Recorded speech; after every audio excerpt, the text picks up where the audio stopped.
Hello red FM Telugu page. నేను మీ అజయ్ షర్మిల. మనం ప్రతిరోజు తినే ఆహారం వెనుక ఎంతో హిస్టరీ ఉంది అని మీకు తెలుసా? కొన్ని విషయాలు తెలుసుకున్నాక చెప్పకుండా ఉండలేను అనిపించింది. క్యారెట్స్ అంటే ఏ కలర్ లో ఉంటాయి? చాలా మంది క్యారెట్స్ అంటే ఆరెంజ్ అని ఇమీడియట్ గా ఆన్సర్ ఇస్తారు. కానీ నిజానికి 17వ శతాబ్దం వరకు ప్రపంచ వ్యాప్తంగా క్యారెట్లు పర్పుల్ కలర్ లో లేకపోతే వైట్ కలర్ లో ఉండేవంట. కథ ఏంటంటే నెదర్లాండ్స్ దేశస్థులు తమ రాజవంశం పట్ల గౌరవంతో వివిధ రకాల క్యారెట్లను కాస్త డిఫరెంట్ గా మార్చి ఆరెంజ్ రంగు క్యారెట్ ని సృష్టించారంట. అది బాగా ప్రాచుర్యం పొంది కాలక్రమేణా ఇప్పుడు మనం చూస్తున్న రంగులోకి మారిపోయింది. ఇక టొమాటోస్ ఒకప్పుడు విషం అనుకునేవారు. మీకు తెలుసా? ద పాయిజన్ యాపిల్ అనేవారంట టొమాటోస్ ని. ఇప్పుడు మనం టొమాటో లేని కూరని ఊహించగలమా? 1700 కాలంలో యూరోప్ లో ధనవంతులు టొమాటోలను విషపు యాపిల్స్ అని పిలిచేవారంట.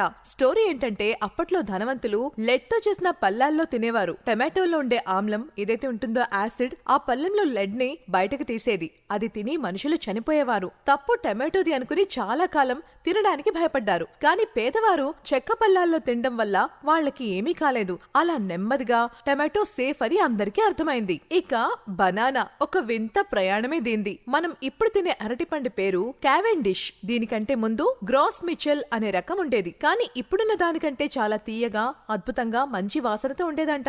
1950లో ఒక రకమైన ఫంగస్ వ్యాధి వచ్చి ప్రపంచ వ్యాప్తంగా గ్రోస్ మిచెల్ చెట్లన్నీ అంతమైపోయాయి. అప్పుడు సైంటిస్టులు వ్యాధులను తట్టుకునే క్యావెండిష్ రకాన్ని కనిపెట్టారు. అందుకే అంటుంటారు ఇప్పుడు మనం తినే అరటి పళ్ళకి మన తాతల కాలంలో దొరికిన పళ్ళకి రుచిలో చాలా తేడా ఉంది అని. అలాగే స్పేస్ లో పండించిన ఫస్ట్ కూరగాయ ఏది అని ఎవరైనా ఎప్పుడైనా అడిగితే వెంటనే పొటాటో అని చెప్పండి. మొట్టమొదటి కూరగాయ అంతరిక్షంలో పండించింది బంగాళదుంప అంట 1995లో. ఇక వాటర్ మిలన్. ఎడారిలో ప్రయాణించేవారు ఒకప్పుడు వాటర్ బాటిల్స్ లాగా వీటిని పట్టుకుని వెళ్లేవారంట.